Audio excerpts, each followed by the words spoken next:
देखो हम लोग क्या पढ़ रहे थे, केमिकल काइनेटिक्स ना, केमिकल काइनेटिक्स।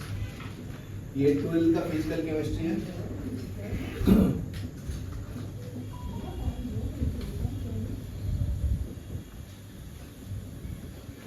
तो ध्यान से देखो, तो पिछले क्लास में मैं इंटीग्रेटेड रेट लॉ प्रूफ किया था ना, of first order.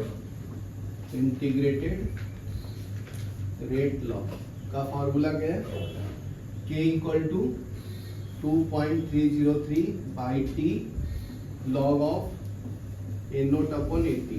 A naught क्या है, इनिशियल कॉन्सेंट्रेशन, टी क्या है, टाइम, टी क्या है, टाइम,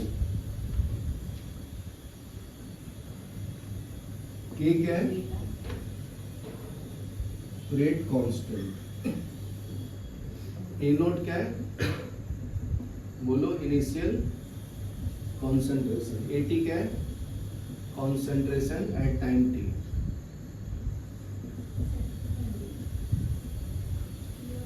क्या क्लियर है? ठीक है, तो अभी इसके बाद हम लोग पढ़ते हैं हाफ लाइफ। क्या पढ़ते हैं? Half life.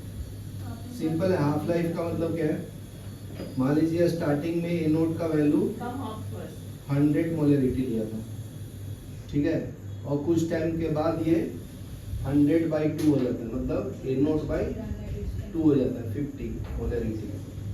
तो ये हाफ टाइम में होता है, ठीक है ना, समझा? जैसे मेरा पूरा साल, पूरा जिंदगी का साल है 100 ईयर्स, 50 साल का हो गया मैं, तो 50 साल ही बाकी ना अभी, तो इसको बोलते हैं हाफ लाइफ, ठीक है।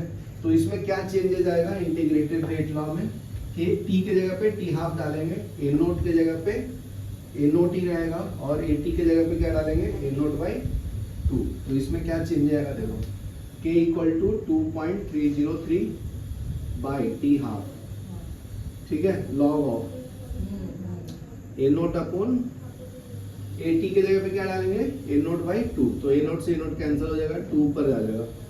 टी हाफ को मैं इधर ले लेता हूँ लेफ्ट साइड में, तो ये मिलेगा टी हाफ इक्वल टू 2.303, और के को नीचे ले लेता हूँ और इसको इधर ले दिया, तो नीचे के आएगा, ये लॉग ऑफ 2, तो लॉग 2 होता है 0.3, तो 2.303 इंटू 0.3 बाई के, ये मल्टीप्लाई करोगे तो 0.693 बाई के आएगा, इसको बोलते हैं टी हाफ, मतलब half life of first order reaction. इसका फॉर्मूला क्या इसका है, half life of first order reaction, first order reaction. ये फॉर्मूला याद रखना है, बहुत इंपॉर्टेंट है।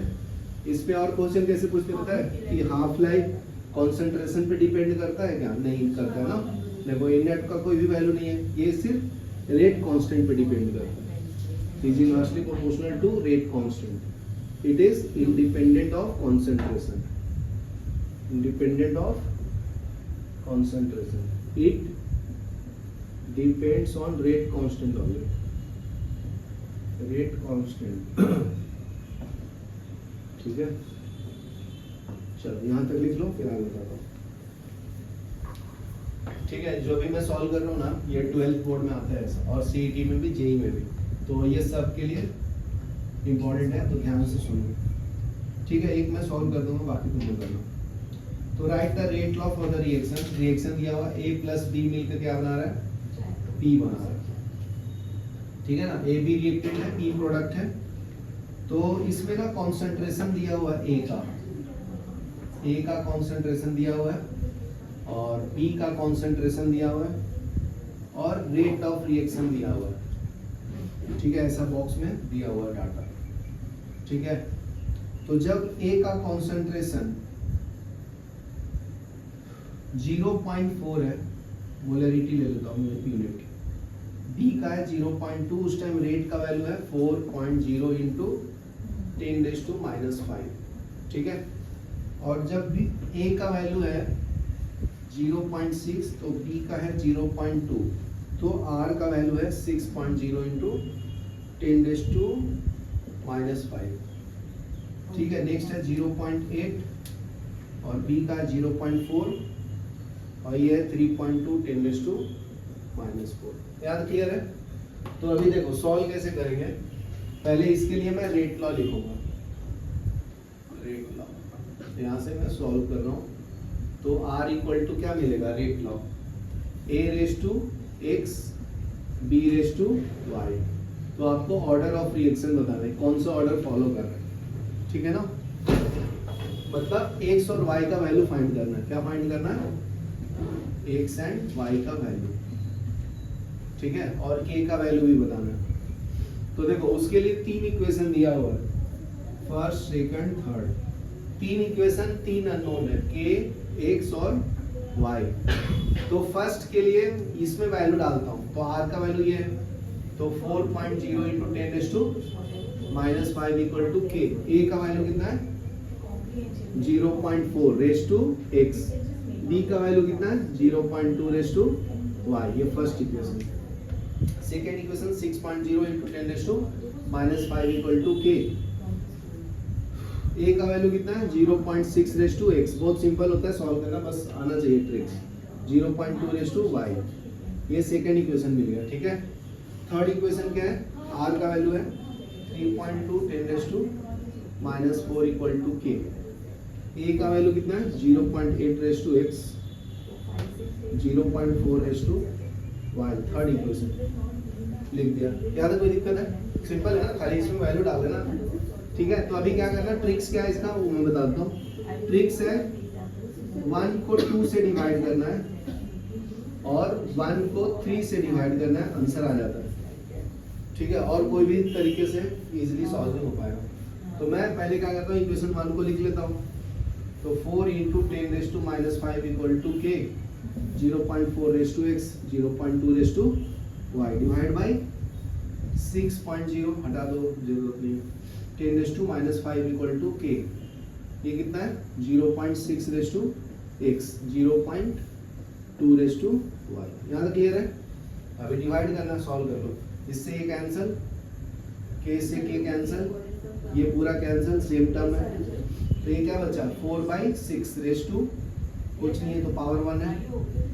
ये पॉइंट हटाऊंगा तो ये 4/6 रेज टू x आएगा। तो मैथ्स में पढ़े थे ना 8th 9th में, एक्सपोनेंट में जब बेस सेम होता है तो पावर भी सेम होगा ना। तो x का वैल्यू क्या आया 1। समझा, कितना इजी था। फिर उसी तरह से 1 को 3 से डिवाइड करो तो 1 लिख लो। 1 कितना है 4 इंटू 10⁻⁻5 डिवाइड बाई 3.2 10⁻4 है ना शायद, हाँ 10⁻⁻4। तो ये कर लो -4 इक्वल टू k। ये वैल्यू लिखो, ये पूरा इक्वेशन कॉपी करना है यहाँ पे। तो 0.4 raise to x, 0.2 raise to y divide by k। अभी थर्ड वाला लिखो, तो यह है 0.8 raise to x, 0.4 raise to y, ठीक है। तो k से k कैंसिल, इससे ये 4 कैंसिल, -1 बचेगा। तो 4 इंटू 10⁻⁻1 बचा। ये पॉइंट हटाएंगे तो ऊपर 10 आएगा, 10⁻1, तो ये इससे कैंसिल हो जाएगा, नीचे 32 आएगा। समझा। और ये कितना आएगा, ये पॉइंट है ना, तो ये 4/8 रेज टू x और ये 2/4 रेज टू y। तो इसको देखो डिवाइड करो तो 2 आता है, ये भी करो तो 2 आता है। तो ये कैंसिल कर लो, 8 आएगा। तो 1/8 को क्या लिख सकता हूँ, 2 इंटू 2 इंटू 2 लिख सकता हूँ। x का वैल्यू आ गया 1, तो इसका मतलब ये 1/2 रेज टू 1 है और ये 1/2 रेज टू y है। तो एक 2 से एक 2 चला जाएगा, इसका मतलब 1/2 का पावर 2 है equal to 1/2 raise to y है। तो बेस सेम तो पावर सेम, तो y का वैल्यू कितना आया 2। यहाँ क्लियर है। तो ये x y का वैल्यू फर्स्ट इक्वेशन में डाल दो, k आ जाएगा। तो निकाल देता हूँ। तो 4 इंटू 10⁻⁻5 इक्वल टू k निकालना है 0.4 रेज टू 1। x का वैल्यू 1 डाल दिया और यहाँ पे 0.2 रेज टू 2। सॉल्व कर लो। 4 इंटू 10⁻⁵ इक्वल टू k, ये 0.4, ये 0.04, स्क्वायर करना है ना। तो ये पॉइंट हटाएंगे तो कितना आएगा 1 2 3, तो 3 0 आएगा नीचे, एक 4 से एक 4 कैंसिल कर लो। तो k इक्वल टू इधर मल्टीप्लाई कर लो, 10⁻⁵, ये 10⁻3, कितना 3 ना, डिवाइड बाई 4। तो 25 चौके 100 होता है ना। तो इसको अगर मैं ऐसे लिखूं तो ये 25 टाइम्स में जाएगा, बराबर है, एक जीरो से कैंसिल कर लो तो ये -4 बचेगा, तो 25 इंटू 10⁻⁻4 है। ठीक है, ये लिख लो, बहुत सिंपल है, लेकिन आएगा तभी सॉल्व कर पाओगे। 6.3 देखो, जिसको क्लियर नहीं समझ में आया, देखो पहले तो रिएक्शन लिखने का दिया हुआ है जो 2NOBr क्या प्रोड्यूस करता है, 2 times of NO plus 1Br2। ठीक है, रेट लॉ का वैल्यू दिया है R = K NOBr का पावर 2, मतलब ये सेकेंड ऑर्डर रिएक्शन है। याद क्लियर है दक्ष? हाँ सर। ये 2 का पावर दिया हुआ बेटा, तो सेकेंड ऑर्डर रिएक्शन है। अगर क्वेश्चन में पूछता तो इफ R इज गिवन, ये का इसका वैल्यू कितना दिया है, 6.5 इंटू 10⁻⁶ यूनिट है मोल पर लीटर पर second equal to when the concentration, मतलब K का वैल्यू नहीं दिया है, NOBr का वैल्यू दिया कितना है, 2 इंटू 10⁻³ का पावर 2। तो सॉल्व कर लो, आगे आंसर सिंपल है बहुत। तो इसको 2, तो ये 2 का पावर 2 कितना होता है 4, और ये मल्टीप्लाई होता है ना पावर, तो 10⁻⁶ 3 इंटू 2 6 इक्वल टू 6.5 इंटू 10⁻⁶ बराबर ना, तो इससे कैंसिल, तो K = 6.5/4 बराबर है। तो सॉल्व कर लो, 2 से डिवाइड कर लो, नहीं तो 4 से कर लो डायरेक्ट, तो 1 पॉइंट, ये कितना हो जाएगा 6 × 24 ना, तो 1.62। यूनिट चेक करना है तो यूनिट निकाल सकते हैं, इसका कॉन्सेंट्रेशन का यूनिट क्या होता है, मोल पर लीटर, और इसका क्या दिया था, मोल पर लीटर। यहाँ पे क्या आएगा, मोल पर, मोल स्क्वायर लीटर स्क्वायर ना, पावर 2 है इसलिए, तो 1 से 1 कैंसिल, तो इसका यूनिट क्या आया, क्या आया, मोल पर लीटर, मोल पर लीटर, लीटर पर मोल, क्या है, यहाँ सेकंड भी था ना, तो मोल पर लीटर आएगा। नहीं, ये देखो इधर वाला कैंसिल हो गया, तो ये यूनिट भी नीचे आएगा ना, तो ये टाइम का यूनिट बचा सेकंड, और ये मोल बचेगा और डिवाइड बाय लीटर, तो लीटर ऊपर जाएगा, तो ये 1.62 लीटर पर सेकंड इंटू मोल। समझा?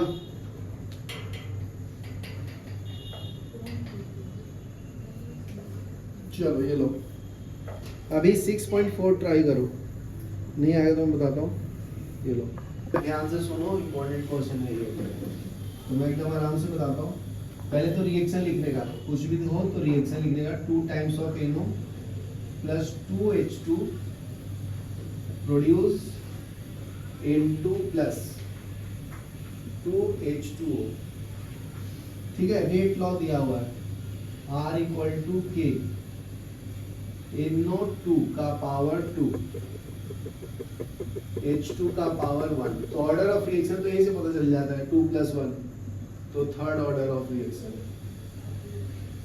समझा ना, ये तो यही से पता चल गया, मतलब x और y का वैल्यू दिया है। आगे क्या दिया है, what is the order with respect to NO, with respect to NO second order है, with respect to NO order is 2 and H2 with respect to H2 क्या है 1। गुड, और ओवरऑल पूछेगा तो ऐड कर देना, तो ये तो बहुत सिंपल क्वेश्चन है, वही तो बोला मैंने, तो ऑर्डर ऐड करना था। चलो ठीक है, 6.5 वाला टफ है ना भाई, 6.5 भी इजी है, तुम लोग करो। 6.6 टफ है थोड़ा, 6.5 करो, वैल्यू दिया हुआ है, देखो 6.5 देखो, अभी बहुत सिंपल है, वैसे ही करना है, कुछ भी दिया है सेम प्रोसीजर फॉलो करना है। रेट ऑफ रिएक्शन दिया हुआ है, A + B मिलकर P ले रहा है प्रोडक्ट, तो रेट ऑफ रिएक्शन दिया है, R का वैल्यू कितना दिया है 3.6 इंटू 10⁻² मोल पर डेसीमीटर क्यूब पर सेकेंड। A का वैल्यू दिया हुआ है कितना 0.2 मोल पर डेसीमीटर क्यूब, ठीक है। B का वैल्यू भी दिया हुआ है 0.1 मोल पर decimetre cube. Calculate the rate constant if the reaction is first order in A. मतलब पहले इसका मैं रेट ऑफ रिएक्शन लिखता हूँ, रेट लॉ। तो R equal to K A raise to X B raise to Y. ये समझा? कोई भी रिएक्शन दो पहले उसका रेट लॉ लिख लेगा, ठीक है? तो क्या दिया बताओ, पढ़ो। If the reaction is first order in A, A तुम्हारा ए है मतलब फर्स्ट ऑर्डर, मतलब एक्स का वैल्यू क्या है 1। फिर सेकेंड ऑर्डर इन बी, मतलब y का वैल्यू क्या है 2। आ गया आंसर।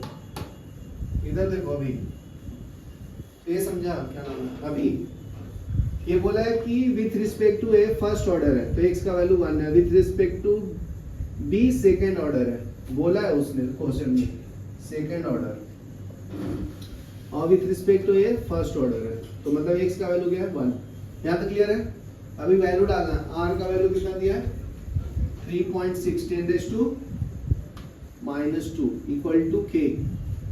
a का वैल्यू कितना दिया है 0.2 रेस टू 1। b का वैल्यू कितना दिया है 0.1 रेस टू 2। सॉल्व करो, सब तो दिया हुआ है, k निकालना सिंपल है। 3.6 10⁻² इक्वल टू k इंटू 0.2। इसको दो बार मल्टीप्लाई कर लो, 0.1 इंटू 0.1 हो गया ना सॉल्व। और नहीं और सिंपल करना है तो ये पॉइंट हटाएंगे तो 10 आएगा, ये पॉइंट हटाएंगे तो 10 आएगा, ये पॉइंट हटाएंगे तो 10 आएगा, ये पॉइंट हटाएंगे तो 10 आएगा। तो एक 10 से एक 10 कैंसिल। याद क्लियर है? तो अभी क्रॉस मल्टीप्लाई कर लो, 2 से कैंसिल करना तो कर लो इसको 18 बार में। तो 18 इंटू 10⁻² और ये 100 से मल्टीप्लाई हो जाएगा इधर इक्वल टू k। तो ये पावर 2 इससे कैंसिल हो जाएगा तो k का वैल्यू 18 आ गया। सही है ना? चेक कर लो, है? ये लो अभी 6.6 ट्राई करो। अगर यूनिट पूछेगा तो ऐसा यूनिट निकालना। इसका यूनिट क्या दिया था? मोल पर डेसीमीटर क्यूब। तो यहाँ पे लिख दो मोल पर डेसीमीटर क्यूब पर सेकेंड, ठीक है? तो यूनिट निकाल देता हूँ। इसका यूनिट क्या था? पावर 1 मोल पर डेसीमीटर क्यूब। इसका पावर क्या था? Mole square decimetre square. 2 बार क्यों किया? क्योंकि ये 2 बार मल्टीप्लाई किया ना इसलिए। तो 1 से कैंसिल, ठीक है? के इधर ये लेफ्ट राइट में, इसको इधर लेंगे तो क्या मिलेगा?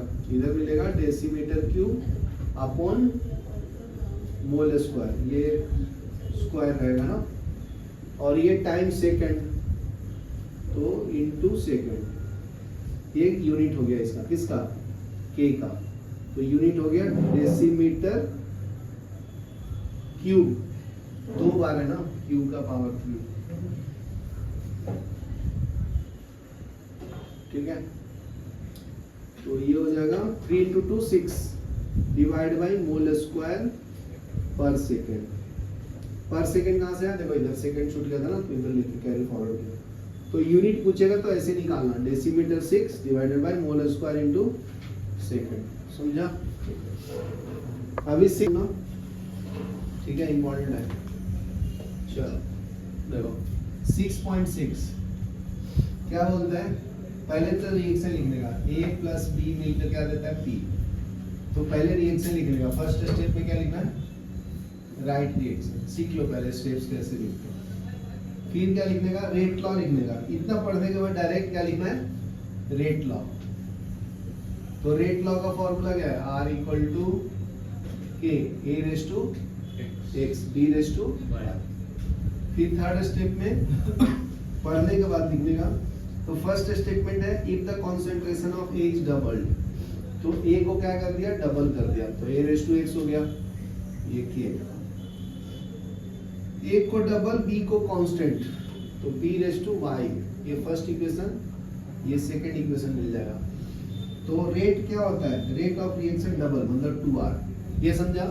मतलब इसको डबल किया तो ये भी डबल होता है रौनक, और इसको कांस्टेंट रखना है, इसको कोई चेंज नहीं करना। यहाँ तक क्लियर है? फिर देखो फोर्थ, फिर क्या बोलता है? If the concentration of A is triple. A को क्या कर रहा है? ट्रिपल मतलब 3 रेस टू 3a⁻x हो जाएगा ना। फिर b को भी कुछ कर रहा है, b को डबल कर रहा है 2b⁻y, तो ये थर्ड इक्वेशन मिलेगा। तो r में क्या चेंज आ रहा है, 6 टाइम होता है तो 6r हो गया आंसर। वही x y z निकालना है, सॉल्व कर दो। देखो बहुत सिंपल है। इसको अगर सिंप्लीफाई करेंगे रौनक तो क्या मिलेगा, इधर मैं सिंप्लीफाई करके लिखता हूँ, यहाँ से नहीं यहाँ करो, तो ये हो जाएगा 2r = k। ये देखो x 2a का पावर x है ना, तो इसका भी पावर x, इसका भी पावर x आएगा ना, तो 2x a⁻x, अभी ये b⁻y। तो ये सेकंड इक्वेशन को मॉडिफाई कर दिया हूँ, ठीक है ना। अभी देखो यहाँ पे 3 का पावर x और a का पावर x होगा, तो ये क्या मिलेगा, 6r = k 3x a⁻x, ठीक है, 2y b⁻y, थर्ड इक्वेशन। यहाँ तक क्लियर है। तो पहले ट्रिक्स बताए थे ना, क्या बताया था, 1 को 2 से डिवाइड करना, 1 को 3 से डिवाइड करना, आंसर आ गया, सेम ही है। बस इसमें वैल्यू नहीं दिया, इसमें क्या बोला है कि डबल और ट्रिपल करता हूँ। तो फर्स्ट इक्वेशन लिखो, क्या है, r = k a⁻x b⁻y divide by second equation लिखो। सेकंड इक्वेशन अपना ये है, तो ये क्या है, 2r = k 2x a⁻x b⁻y। तो इसको सॉल्व कर लो, इससे ये पूरा कैंसिल होता है, इससे ये पूरा कैंसिल होता है, इससे कैंसिल, इससे कैंसिल, तो 1/2 बचा। और यहाँ मैं 1/2x लिख सकता हूँ क्या, ना 2x है ना, तो 1 का पावर x क्या होता है, 1 ही होता है ना। एनीथिंग 1 to anything इज 1, जैसे 1 का पावर 10 है तो 1 ही होगा ना। तो इसका पावर क्या है, 1, तो x का वैल्यू क्या आया, बेस सेम होता है तो पावर सेम होता है, when base is same power is also same.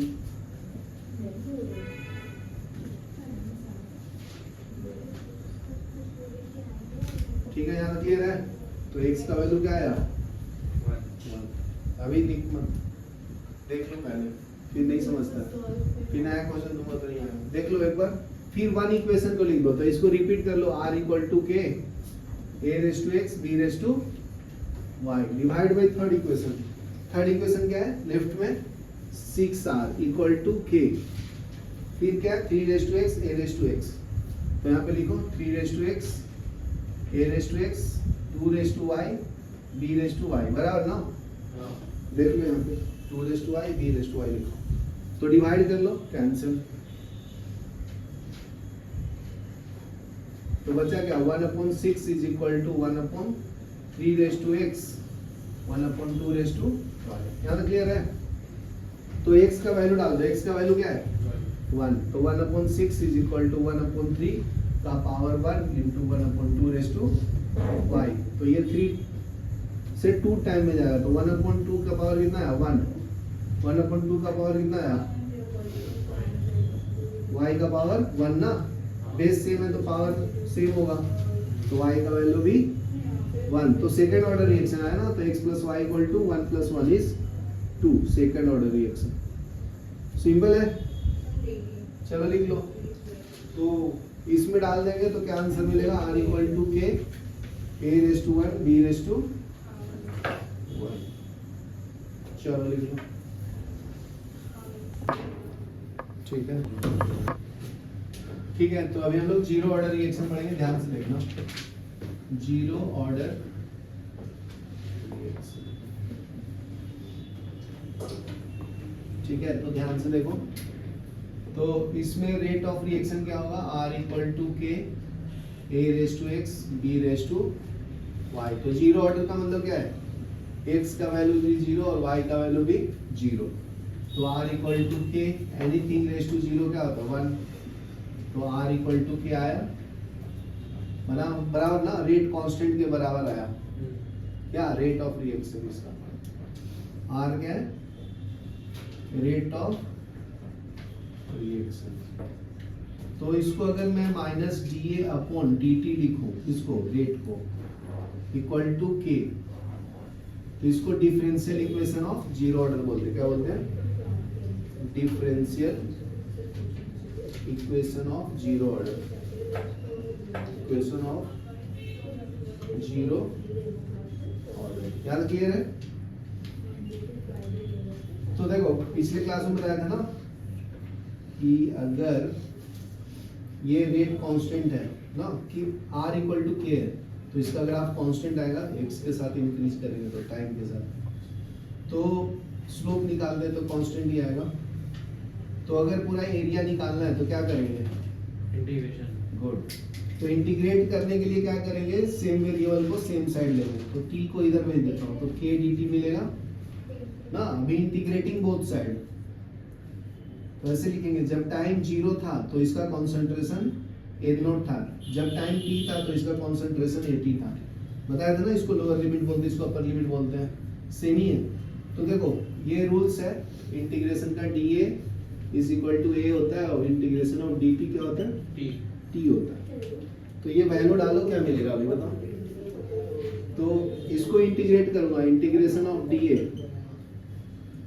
n0 to 80 is equal to k integration dt 0 से t, बराबर ना। तो ये क्या मिला बताइए? ये इंटीग्रेशन dA क्या आया? a, माइनस साइन है तो माइनस डाल दो, यहाँ पे n0 है, यहाँ पे क्या है? 80 k, ये क्या आएगा? t 0 से t, बराबर है। तो upper limit minus lower limit करते, माइनस ले लिया, 80 माइनस a0 आएगा equal to k t minus 0। क्या क्लियर है? तो माइनस को अंदर मल्टीप्लाई करता हूँ तो माइनस 80 और ये minus minus plus a0 is equal to kt, बराबर है। अभी अरेंज कर लेता हूँ, इसको इधर इसको इधर, बस अरेंजमेंट करना है। a0 minus 80 divide by t equal to k, ये t को नीचे ले लिया हूँ मैं, ठीक है ना। तो देखो ये आपका आ गया integrated rate law for zero order reaction, integrated rate law for zero order, zero order. ज्यादा क्लियर है? चलो लिख लो। तो ये प्रूफ हो गया अपना। फर्स्ट ऑर्डर वाला ज्यादा आता एग्जाम में, ये कभी कभी पूछ लेंगे, ठीक है। तो देखो जीरो ऑर्डर रिएक्शन का इंटीग्रेटेड रेट लॉ क्या है? k equal to n0 minus 80 upon t, बराबर ना। तो अगर इसका हाफ लाइफ निकालना है, हाफ लाइफ, तो क्या पुट करना पड़ेगा? t के जगह पे t हाफ, y नहीं है पगला, t/2 बना 1/2, ठीक है ना। और 80 के जगह पे क्या पुट करना पड़ेगा? n0/2, इनिशियल वैल्यू का हाफ हो जाएगा ना। तो इसमें क्या चेंज आएगा मतलब? ये k equal to n0 minus 80 के जगह पे क्या डालना है? n0/2 divide by t half, ठीक है। इधर आएगा t half equal to LCM कितना है? 2, तो ये 2a0 माइनस a0, k को नीचे ले लेता हूँ तो 2 में से एक बचेगा ना, तो a0 अपॉन 2k आएगा, t हाफ का फॉर्मूला। तो देखो यहाँ पे क्वेश्चन क्या पूछेगा? इसका जो हाफ लाइफ है ना, इनिशियल कॉन्सेंट्रेशन पे डिपेंड करता है, कॉन्सेंट्रेशन ऑफ a0, समझा ना। हाफ लाइफ का ये फॉर्मूला है, ठीक है। उसके बाद आता है graphical representation, graphical representation of first order reaction, first order reaction. तो देखो बहुत सिंपल है। तो फॉर्मूला क्या है? k equal to 2.303 by t log of a0 upon 80, first order का, ठीक है। तो मैं अरेंज कर लेता हूँ, तो ये क्या आ जाएगा? kt upon 2.303 log of a0 minus log of 80, ये फॉर्मूला अप्लाई कर दिया, लॉग m माइनस n का। तो लॉग 80 को लेफ्ट में ले लो, इसको राइट में ले लो, तो लॉग ऑफ 80, तो ये माइनस का प्लस हो गया, ये प्लस से राइट में जाएगा तो minus, minus kt upon 2.303 plus log of a0। देखो ये इक्वेशन ऑफ स्ट्रेट लाइन है, y equal to minus M X plus C, है ना। इसका इंटरसेप्ट तुम्हारा क्या है, ए नोट। स्लोप क्या है, ये वाला वैल्यू, और x की जगह पे क्या है, t। तो इसका अगर मैं ग्राफ ड्रॉ करूं किसके वर्सेस, ये y हो गया, ये x हो गया। x बोले तो टाइम, x एक्सिस पे टाइम है, y एक्सिस पे क्या है, log 80, ये ना कॉन्सेंट्रेशन है टाइम t। तो इसका देखो नेगेटिव साइन है, ये भी नेगेटिव, स्लोप नेगेटिव है, मतलब ये ग्राफ ऐसे आएगा, समझा ना, नेगेटिव ग्राफ। तो स्लोप का वैल्यू क्या है यहाँ पे, माइनस k अपॉन 2.303। तो देखो ये दोनों को कंपेयर किया तो m का वैल्यू माइनस k अपॉन 2.303 है ना, ठीक है। और ये वाला जो पार्ट है, ये इसको हम लोग इंटरसेप्ट बोलते हैं, इंटरसेप्ट। तो ये आपका c का वैल्यू है, तो यहाँ पे c का वैल्यू क्या है, log ऑफ a नोट, समझा। चलो ये लिख लो, फिर आगे बढ़ाता हूँ।